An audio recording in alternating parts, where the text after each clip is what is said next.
Culture, Leadership, and Professional Practice webinar. This webinar will be recorded and it will be posted on the members only section of our website. A few housekeeping items to mention before we get started with today's webinar. All attendees will stay on mute for the entire webinar. Please use the question section of your GoToWebinar dashboard to pose questions throughout this webinar. Once the webinar has finished, we will open for Q&A. And during this time, we will unmute you and you can ask your question. And please make sure that you're dialed into the audio portion by entering the telephone number, the code, and the audio PIN so that we can unmute your line and you can ask your question. So without further delay, I'd like to introduce our president, Heather Turnbull. Thank you, Lane, and welcome everyone. It's a special delight to have back with us Allan Gatenby, who will be leading our webinar Salon today, based on the success of his previous session back in June, where he was most informative and intriguing about exploring career practice in developing markets, particularly sharing his experiences working in India and the Middle East. Although Allan is based in the mountains of just outside of Sydney in Australia, he has a particular viewpoint and global purview of how to expand one's practice particularly effectively, and in doing so in concert with the culture and orientation of what's really needed in these developing markets. What I appreciate a lot about working with Allan is his curiosity, both as an explorer in some of these developing markets and as an innovator. He's not one to rest on his laurels, although he has a significant background, particularly with ICCI, and leading up a number of initiatives in the career area within Australia and beyond. He always has an approach and an attitude which I think is most impressive, as well as very necessary for people doing career development work across the world, and that is adaptive. So without further delay, please welcome Allan Gatenby. Thank you, Heather, and my, what an introduction. I'm sitting here feeling quite warm on a coolish winter's morning here in Australia. But rather than saying good evening, I'll just simply say good day to everyone, or in a good Australian way, good day, mate. How are you all going? Look, I'm very excited about what is actually happening, both here in Australia and also globally, and particularly what's happening in relation to ACCI and the initiative of a conference coming up very quickly in Toronto, and that these webinars as a means by which we can maybe do a little bit of preparatory thinking or clarifying. So it's a particular pleasure for me to be able to be part of this discussion, and that's how I see these webinars.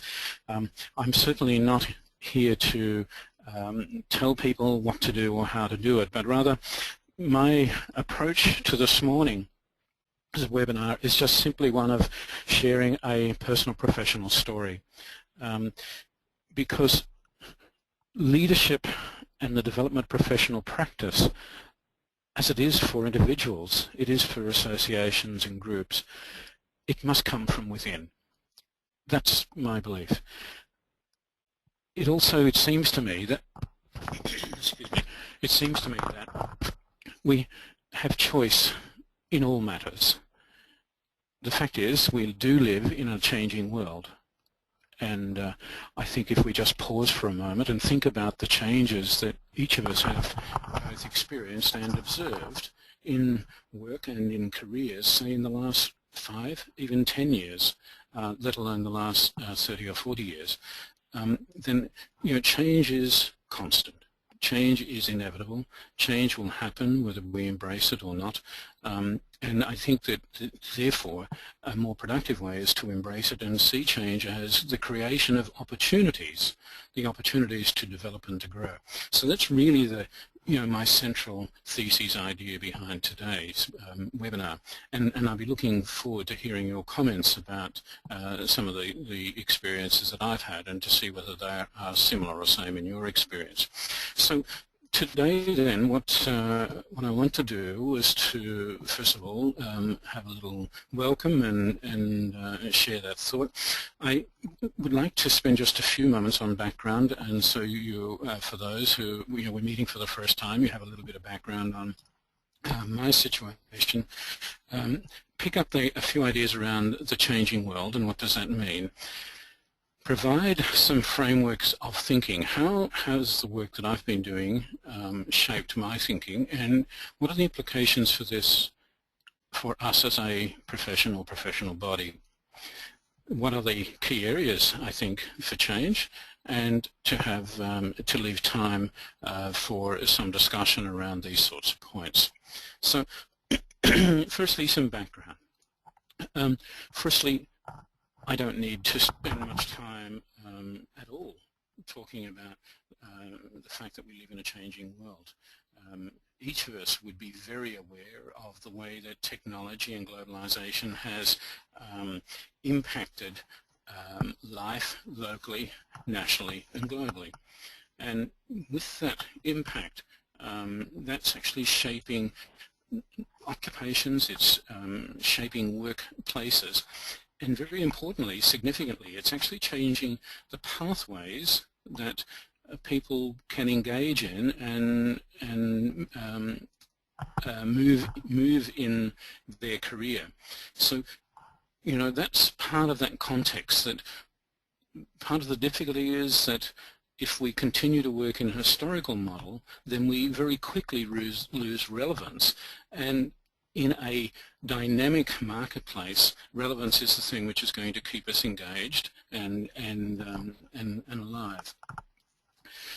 With globalization, we've had changes, very significant changes in migration patterns, and from a career development perspective, you know, the global labour market is not a new concept. Indeed, we have been working in a global labour market for approximately 40 years.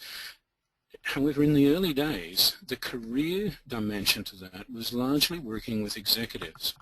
What we're now finding is that the migration, we are seeing a mass migration of skill levels across the whole spectrum. So no longer is it just the executive or highly skilled professionals who are moving from country to country, but increasingly we will find workers of lesser skills and different core values for work moving around the world. This is particularly relevant when we look at the migration from, say, India and the Philippines, and also from Africa to you know, the emerging nations to the more established nations. So that change in migration, demographic if you like, is also going to shape very much our practice. We also, at the same time, our profession has grown. Our profession and our professional knowledge has grown tremendously, and in particular, I think it's grown. It's changed around the intent and strategy. The intent is, what's the purpose of career development practice? Who do we service? Who are our clients? And what are the processes and tools that we might use within that so that we can assist or support the people through this process? The second area in terms of strategy is, you know, how do we support our clients to become noticed? Both intent and strategy equally apply back to the development of our own business, our own practice. So intent and strategy not only apply to the way we work with clients, but it also, those two things apply to the way that we develop the business end and the professional practice that we're engaged in. So this is you know, setting the scene for us, if you like, to see and to understand this this point in terms of understanding marketplace forces. I think this is probably one of the most subtle but one of the most significant things that is actually shaping our professional practice. What we do need to do is, as practitioners, to understand that it is the buyer who sets the metric. It's not the seller. And I'll talk a little bit more about this later on, because understanding and spending more time, more reflection time on understanding the buyer's metrics and the market that I wanted to service and so on has made a significant difference in terms of how I might approach marketing and also selling. So that's the background of a changing world. And so in this changing world, what we're starting to see is that we can go further faster, but the question is, are we doing it better? And at this point, I just wanted to share with you a couple of stories. One of the reasons, the main reason why I have begun to work beyond Australian borders is because in Australia, we contrary to some popular press, we do have a lot of overseas workers migrating to Australia. It is a land where they're, we've fared relatively well through the global financial crisis, and businesses have continued to grow, and being a small population, as businesses grow, the skills deficit also grows.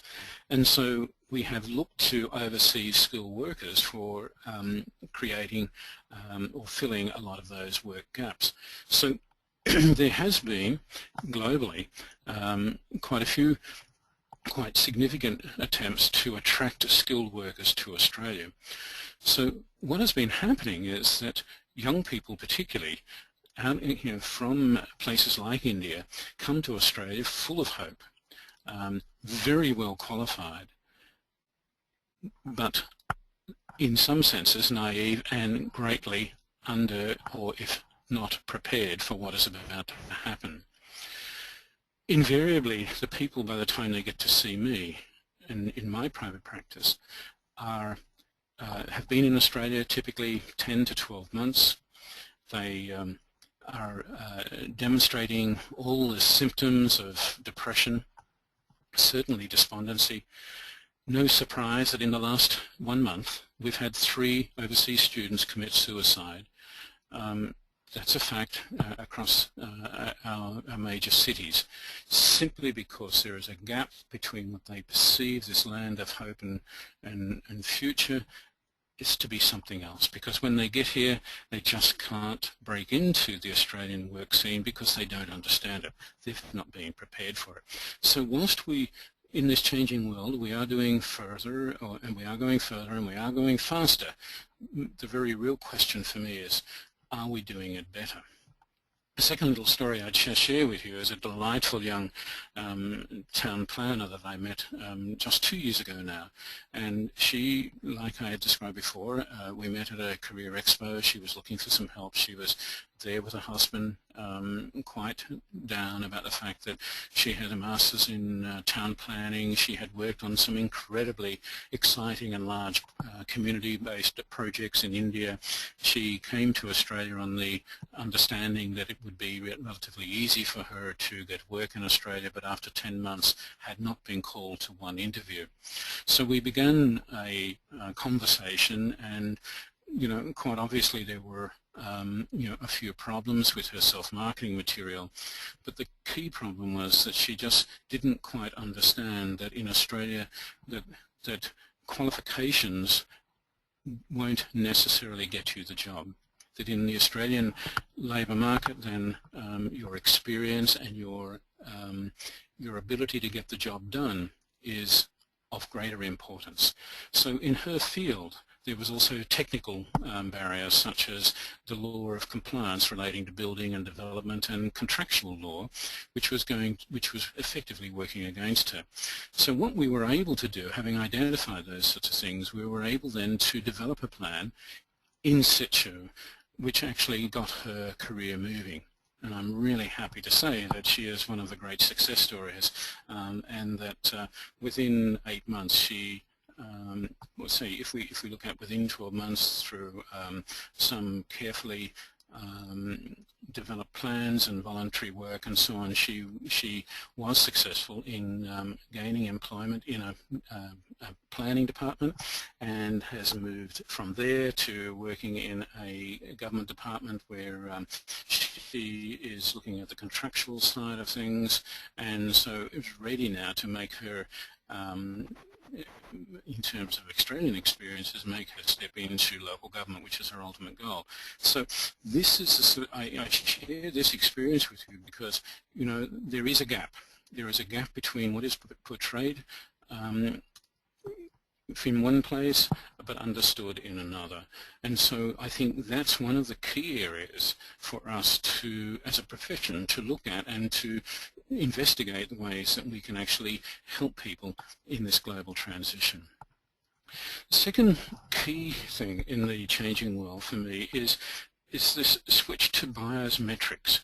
More than ever, since the global financial crisis, and I suspect this may be a cyclic thing, but certainly in our lifetime, since the global financial crisis, then the buyer, be it the buyer and employer or the purchaser of our services, are setting the metrics. They determine the value. So the buyers want more. They want greater value. And we need to talk more in terms of value than in terms of dollars. And value is, you know, a personal thing. I think, you know, its value is individually based, and so it does bring that sort of challenge to us as professionals, both in terms of understanding who our target market might be and how we might sell to that target. The buyers are increasingly looking towards the private sector. Buyers of services recognise the difficulties, even though everyone wants the government to provide services. The reality is that governments cannot provide services, and the services that governments provide still come at a cost. And so increasingly, globally, we see that the demand for private sector services is increasing, and that's great news for people such as ourselves. And you know, not to dismiss it, but I guess, you know, the old adage of one man's trash is another man's treasure is sort of coming to mind here in a perverted sort of way. Thirdly, buyers are looking for a personal approach and a lifelong approach. So no longer is career development practice just focused on career entry, but rather within it's becoming more the norm, if you like, for at all levels of workers to have coaching or mentoring support. And so this is a development, and a great development and good news for us as a profession, because it opens up great possibilities for us to take and to transfer our skills in career planning into career development, career transition, and so on. The buyers are also more discerning these days around professional service delivery. So there is the level of service expected and the level of service delivered is much higher now than when I started. So it may be a function of things such as litigation and so on, but I think it's more related back to buyers are more discerning than ever, they are more knowledgeable than ever, and they are more aware of, more attuned to what represents value for them. And it's in that area that we need to become more articulate and more discerning and more flexible, more adaptive in terms of the service delivery that we offer individually and collectively as a profession. What is beginning to happen also is that we're we're beginning now to articulate a service model for our profession in career development practice. One of the difficulties is that we are a disparate group. Not to be confused with desperate, but disparate in terms of we come from many different disciplines. We're focusing with many different orientations and tools, but with the same intent, and that is to be able to help people in their decision making and in their quality of life. Within that model, rather than just maintaining a generalist view of career development practice, we see the emergence now of specialist services. So we see specialist services in profiling, and that's okay. It's good. It's great. People understand from the medical models, from the financial services model, and so on. People understand the difference between a generalist and a specialist service-based model. we're beginning to have that sort of conversation, and I think, at the conference in November, I'm hoping that whole idea of service model and the relationship between general practitioners and specialist practitioners may be explored further. So what we're talking about is that here that we have, over the last few years, a developing and change and growing perception of what it is to be professional and what professional services may or may not look like. And that's the significance of these types of conversations, and of course the conference which is coming up. All this centers around the key questions of what is the intent of professional career service and what other changes in strategies that we may well embrace. Well, a few things that have started to shape my thinking. Firstly, I see professional practice being very much shaped by marketplace dynamics and the importance of biometrics. I see our professional practice being shaped by these types of conversations and conversations had at conferences and so on. But I also see our professional practice being very much shaped by understanding the concepts of diversity and differentiation.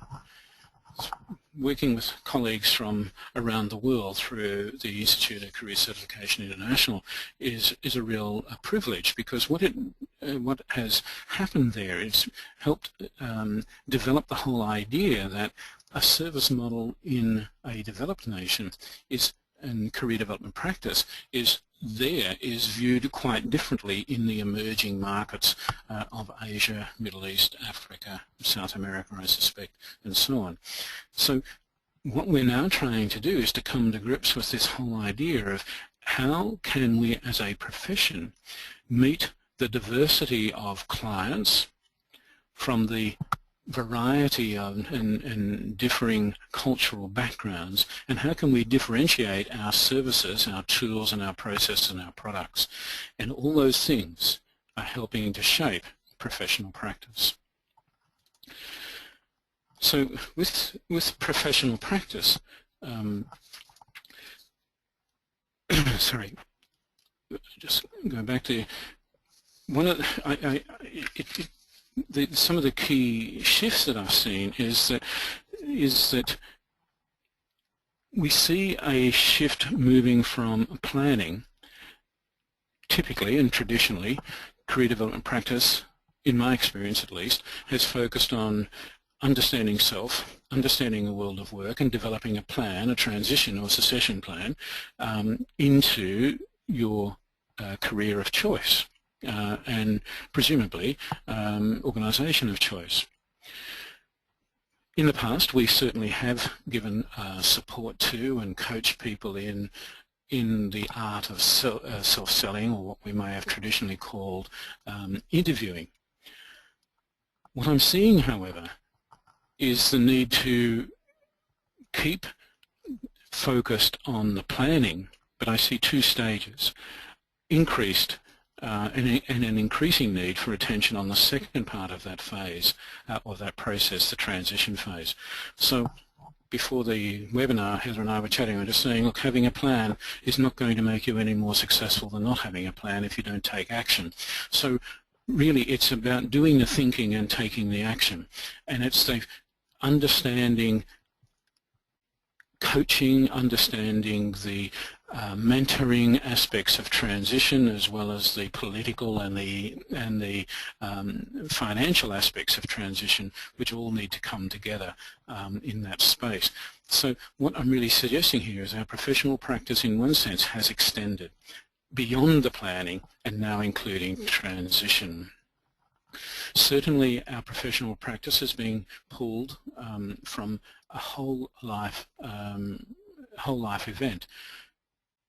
When I began in career development practice, quite clearly the focus was on youth and unemployed people. And so it was very much about career entry. But over the last 30 years, this has changed significantly, and in the next slide I'll pick that up a little bit more and talk a little bit more about that, but just simply to name it at this point. Because the career development practice intent now, it's not just about career into careers, but it's also upward in careers, across careers, or indeed out of one career into another, out of one place and into another. All this, of course, is to bring on the need for differentiated services. It's really challenging us to think about the tools and the processes that we use when we have different purposes. It's challenging us to be more creative in the way and become more multidisciplinary. So we're not only now drawing heavily from the fields of psychology, sociology, philosophy and education, but also learning and development and coaching and human development in the more generic sense. But it also means that we need to become increasingly aware of cultural difference, financial implications of global transition, so financial management, planning, etc., and also the political and geographic nuances associated with migration, visas, etc. So it's becoming more complex, if you like. And out of all that, I guess, my sense is that this job has become far too big to do it alone. And so it's increasingly important that as professionals we become increasingly networked and working more collaboratively rather than competitively. The competition, I think, viewing our colleague down the road who offers a similar service as our competitor, I think is limiting our ability to provide quality service. We need to start thinking as colleagues, as collaborators in a very complex and very necessary transitionary practice. This of course also has great implications for things such as how do we, qualifications for our profession. How do we accredit people who are working in different marketplaces and providing different services? And how do we certify the competencies association with the professional practice? So these, for me, are the critical implications of these sorts of changes. Just wanted to very quickly pick up on a couple of ideas around intent and try to move this, just develop a couple of these ideas a little bit further, particularly in terms of career planning, intent and strategy, and also in terms of biometrics. As I mentioned before, originally or traditionally, a lot of our career development focus was getting people into careers. So it was entry focus. It used youth, migrant, long-term unemployed, etc. But what we're now seeing is, the next development, if you like, was to view career development practice as supporting people in their succession plan up organisations. The 70s and the 80s and even the 90s, the lifelong employment with a particular organisation. So career development was your ability to be able to progress up an organisation. We have for some time, supported people who wanted to move across. In other words, they wanted to stay in the same role but move across different organisations, and this was particularly relevant in the law and the financial services sector in Australia, where there were organisations who quite consciously, through very strategic and very purposeful HR practice, wanted people to get breadth of experience to help them with their efficiency and so on. Increasingly, however, we now can identify a third or a fourth direction, and that is career planning for out. And so this is not only out of a career sector, but it may be out of career and into retirement. So we see the emergence now of a lot of good work being done to support people as they work towards away from paid employment into other meaningful activity. So, that's a very significant development and opportunity for us, I think. Secondly, career transition out could be out of territory. So certainly here in Australia, we have a very strategic intent to relocate or to see people move back into regional Australia. That's where the jobs are. And so it's taking on a more national perspective than ever before. But more importantly, I've already mentioned, there's this global perspective as well. So you can see that with these different purposes of practice must mean that we have different processes and different tools.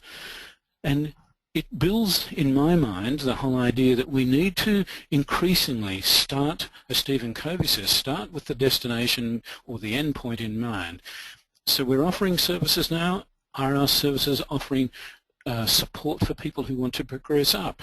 Are they services which offer, are the services that we offer offering support and transition across? Or are we supporting and helping people moving out and across the world?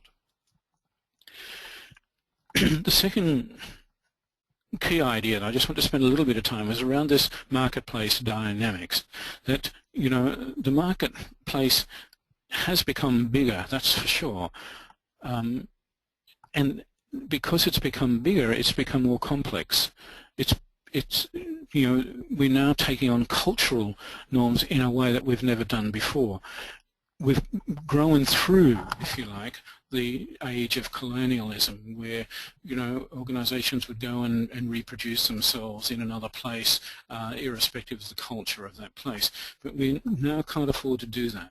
So the world is a whole marketplace, and it's increasingly complex and dynamic.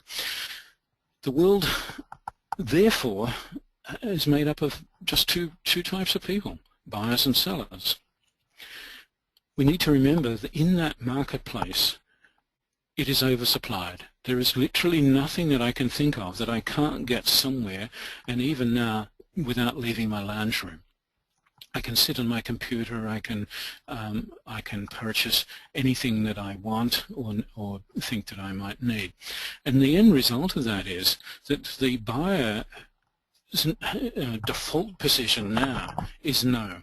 So once we're in great growth and buyers are saying, yes, I'll have that, or yes, I will have that, the default position now is no. That if you walk through a shopping centre, you have your blinkers on and you say, I would really like that, I would really like that, I would really like that, but I really need this, and that's where the purchase or the buying is made. So we see more than ever buyers setting the metric. They determine the real value of things. So it's not just about our time, our skills, our services, but it's what value will our skills, our time, and our services mean to the buyer. In this marketplace, we do well to remember that we're always the seller. Therefore, we're not setting the metric. Therefore, we have to convert the no to a yes, and so more than ever, we have to become aware of the fact that there is a difference between marketing, that is gaining attention, and selling, that is converting inquiry into a sale, and therefore we have a client. Clients are not going to just come to us because we appear to be good people. They want value, and they want us to demonstrate that value for them. It's personal and it's lifelong for them. So more than ever, the destination thinking is more important than departure thinking in that metaphor. Just very quickly, I thought it would be useful for us to spend just a few minutes on just differentiating marketing and selling. Marketing is about gaining attention. Selling is changing intention, converting that default position of no, I don't need your services, because there are many people offering similar or same services to you, to a yes. Yes, I want to work with you. And so it does mean that if we are going to become powerful sellers in that marketplace, we need not only to have deep and clear knowledge about the services that we offer, but how they will represent great value to the potential client. So Marketing is about gaining attention, putting your personal professional brand out there, and selling is strategic communication around being a solution or adding value to one's personal life. Marketing is about understanding the buyers and of that brand to market. And it's about being strategic and focused in gaining attention for all the right sorts of reasons. And selling, on the other hand, is, the shift here is that buyers, because they are becoming more discerning, are increasingly looking for evidence of impact. So it's not it's not so helpful these days to make promises. It's more helpful to be able to provide the evidence of the difference that you have made, and that the processes and the products that you and the tools that you use in your practice, how they will add value to this individual, this person, this organization. So two very distinct processes. And the selling, I guess all this is, both marketing and selling, being driven by the whole notion, again borrowed from Stephen Covey, first seek to understand and then be understood.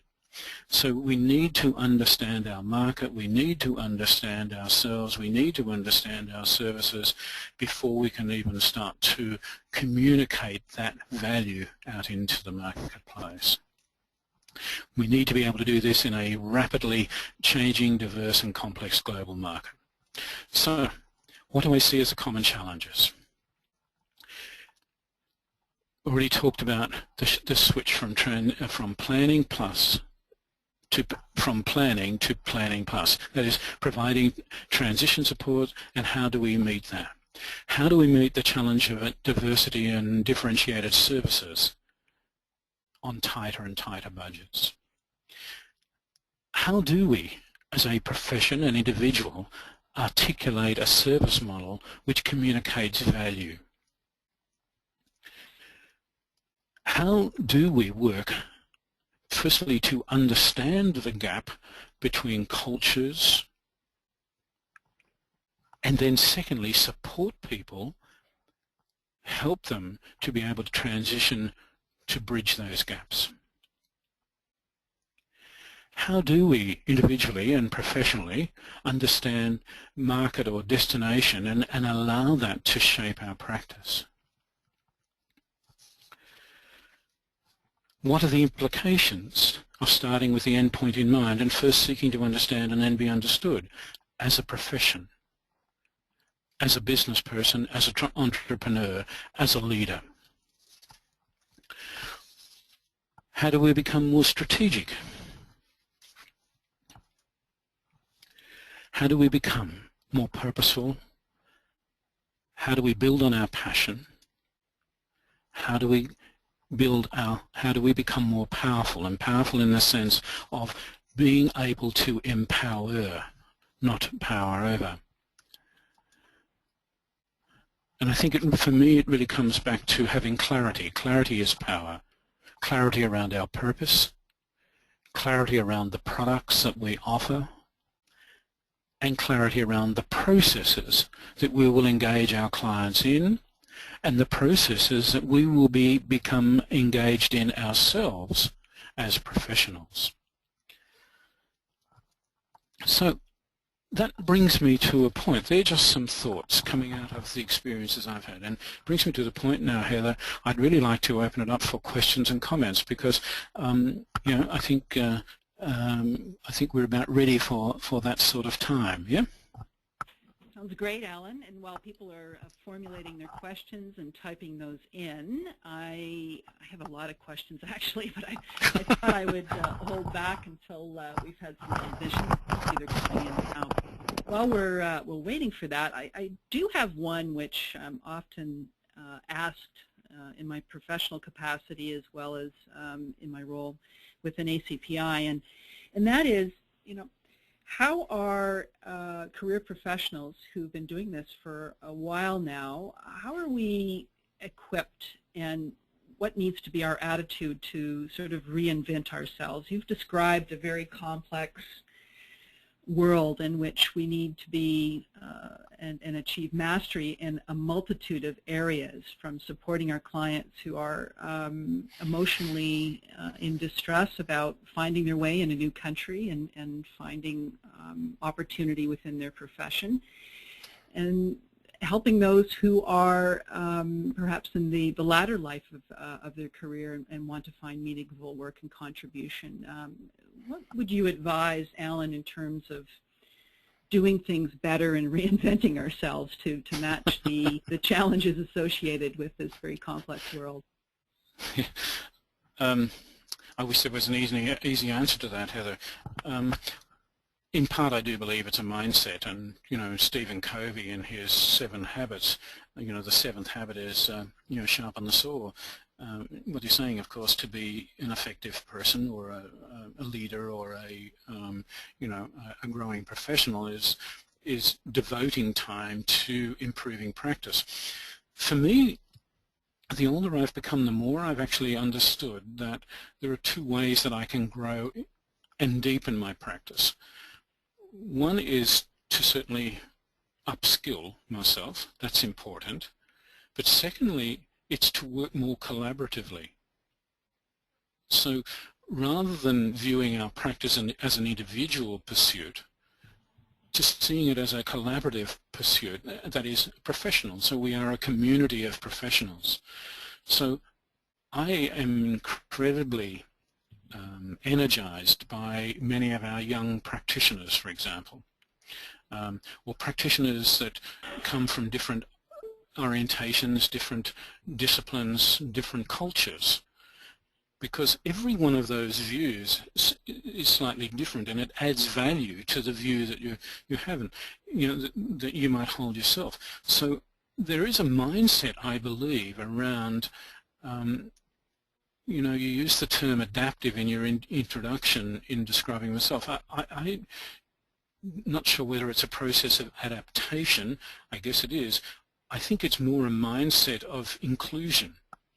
That is, I often go back to the metaphor of, the left and right hand, and in workshops we'll talk about, if we were to go down to the beach, Heather, and we were to bend down and scoop up a handful of sand with our right hand, and we put it on some scales and we measured the mass, and we scooped up a hand with the sand with our left hand, and we measured the mass of that. And then we bent down and with the 2 hands working together scooped up as much sand as we could and weighed that. I wonder which would be the more effective, individual hands working separately or 2 hands working together. Now we all know the answer to that is that 2 hands working together are more effective, but how do we bring that into our professional practice? Because as entrepreneurs, our view is shaped very much by competition rather than by collaboration. And yet, interestingly for me, it's when I've become working more in collaboration with other professionals that I've become more in demand as a practitioner. Does that answer your question? Yes, and more so. That the collaboration piece is intriguing, because as we become more isolated in working almost individually or in private practice away from what we traditionally may have appreciated working within an organization, it becomes a real challenge to find those types of groups where we can both challenge ourselves as well as inspire. Are there any organizations that you've come across in your international travels, Allan, that would be worthwhile for our members to look into or explore? Professional associations or organizations, Heather, sorry? Both. Or corporations. Talent development. Look, I recently was listening to the CEO of Caltex Australia speak, and she was talking about the change in their organisation here once they have adopted flexible work practice. It was a fascinating input, and I think it's one that is worth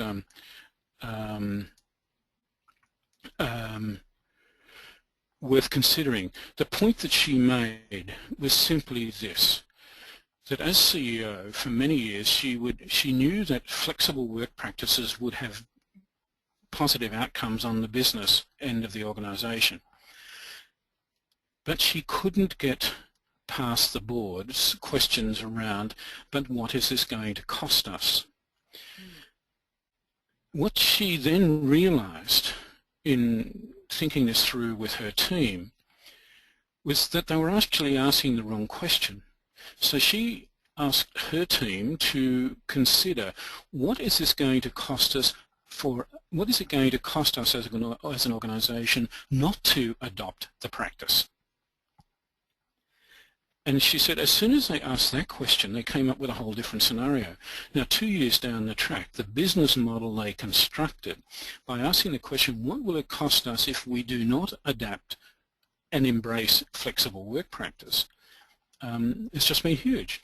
So now she's saying, look, we can, by embracing all the positives of the technology has to offer and flexible work practices have to offer, their productivity level has improved, the commitment and performance of individual workers has improved, and they now are attracting literally the world's best for each of the organizations, because at the point of employment they are having discussions around flexible work practices, and it's becoming part of the offer to people. Now, I think they are at a leading edge of one aspect of the changes that I'm seeing in talking about in the workplace. In terms of professional associations, there is a really interesting conversation going on at the moment at the Institute of Career Certification International, because, professional certification is such an important issue in terms of private practitioners. So, being qualified to drive a car is necessary. But if you're going to be a passenger in a car, you want to know how well that person drives a car. So their professional accreditation gives you some insight to that, but you don't really know the value of the professional accreditation unless there is some other body, and that's where certification, in my view, comes in. So there's this nice triangulation around value and competency. Now, in ICCI, the discussion is, okay, when we are certifying people for particular practice, it's as though that certification may need to be contextually based. The certification requirements for someone operating in an emerging market, is it the same or is it different? And if it is different, how will it be different, and how do we then get that professional standard that we traditionally have seen determined by qualification rather than by competency? So, there is this shift, this mindset thinking shift towards competency-based accreditations as opposed to qualifications. So they're really interesting discussions, Heather, and it's not the answers that are being generated, it's the discussion that is happening, which is shaping thinking and therefore shaping action. And certainly, as you illustrated with your example, rephrasing the question or positing it in a different way brings about a whole new way of looking at things. We did have a couple of questions which I'm going to combine because they're quite similar, and that is, when you're considering value, and that is the value of the service in another country, what are the things that you need to look for in terms of presenting it in a way that's both appealing and sellable? Value is a really tricky one, isn't it? Because it's not to do with the size of the currency. It's the return that you get upon your investment. And the value that you put on that. From a business perspective, I guess one of the biggest changes in thinking that I had to adopt, say in going to India, is that for essentially the same product that we would deliver here in Australia, in India we'd have to deliver that at 1/3 the investment. In other words, $3,500 program in Australia, retail in India for about $800 Australian. The big difference, however, is volume. Yes. And so this is, again, I think, one of the key developments. You know, many of us went into private practice not necessarily having a business background. We went into it driven by our passion and picked up the business acumen along the way. And so that's one of the hard areas of learning for me, was to get my mind around how can we get this to work, and yes. and you know, and so on. Now, I think technology also enables us to become more effective and in service delivery. It's certainly more cost-effective, Heather, to be delivering services online. But you know, globally, there is a drift away from online delivery. People are valuing face-to-face delivery increasingly. And so, you know, that pendulum, I think, is swinging a little bit. And I think it's, you know, the one thing that our profession has been traditionally, or been based on traditionally, is personal contact.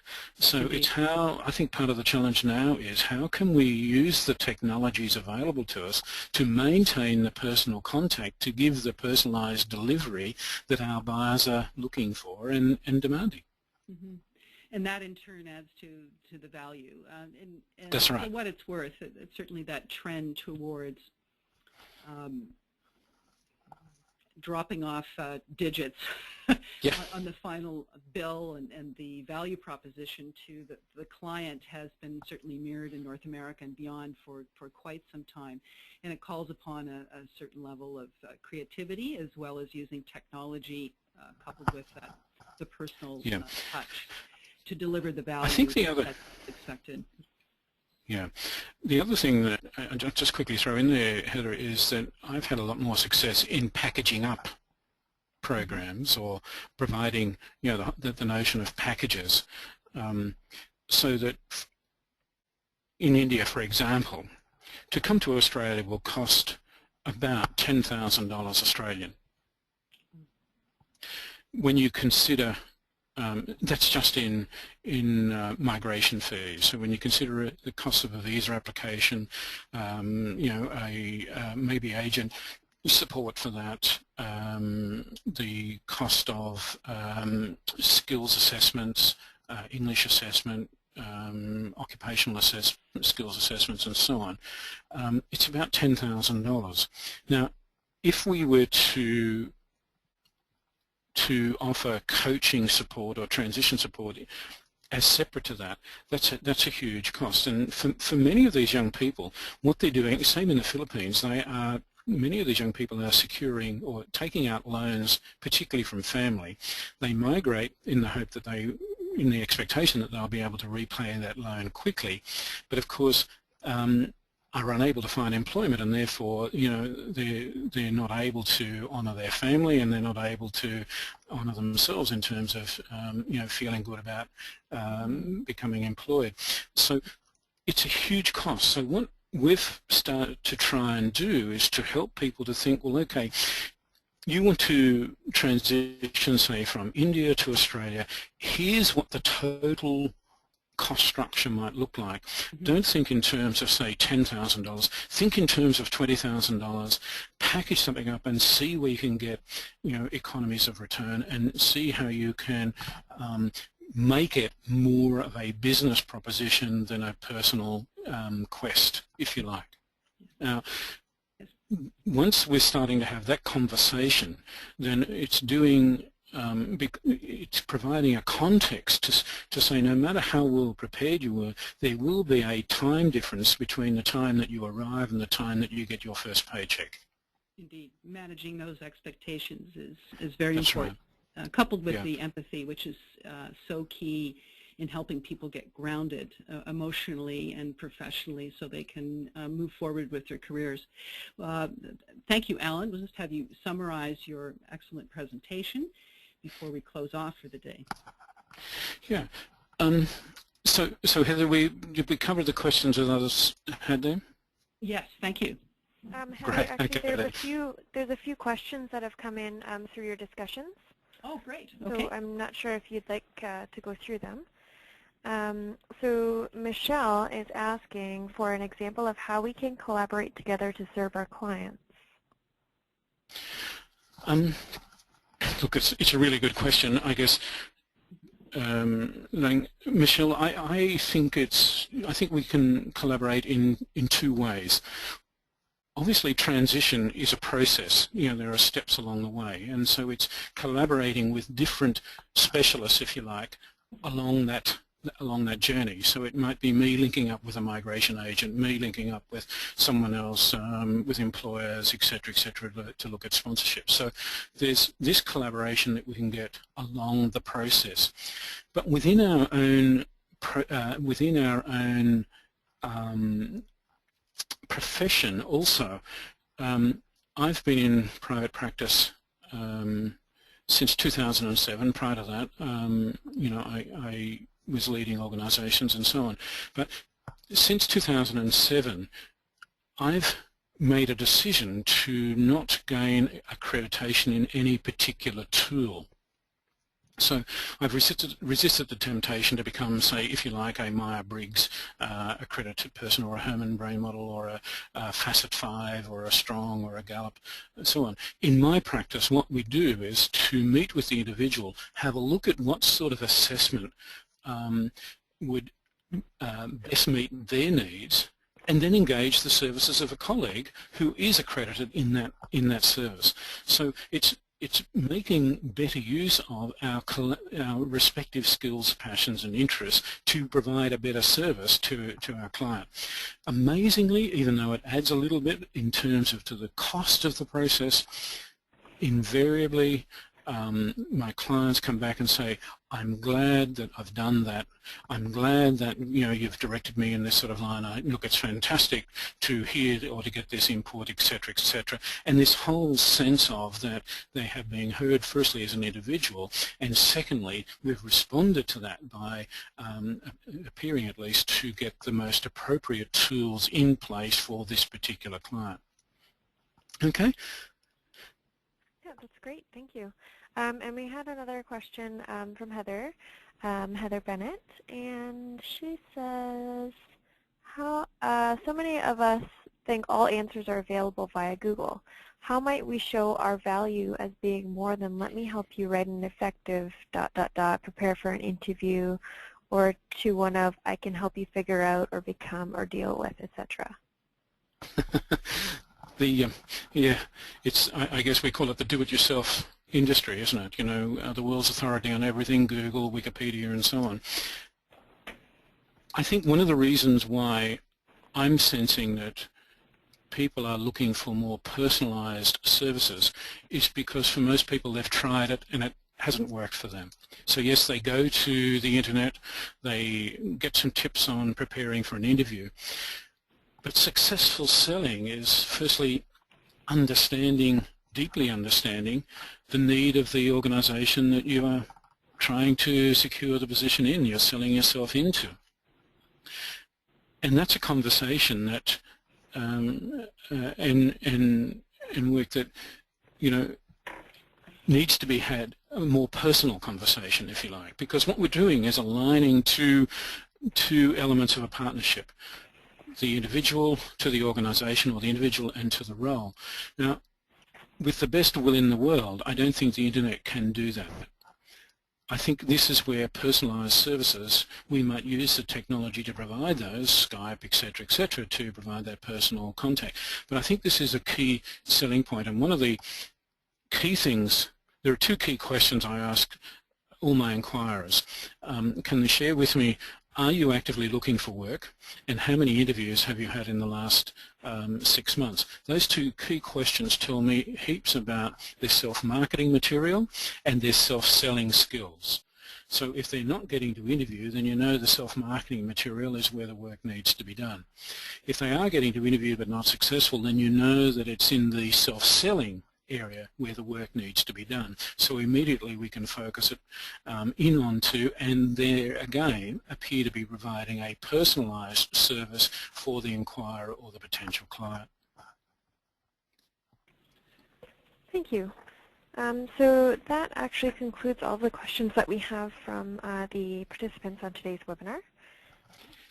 Great. Well then, can I just then quickly summarize, or just make a couple of key points in the way of summarizing. Firstly, the changing world creates opportunities. The differentiation, diversity, and cross-cultural multiplicity and transition, these concepts are all creating opportunities for us. And the response that we might make, I think, is around developing strategic partnerships, becoming more collaborative.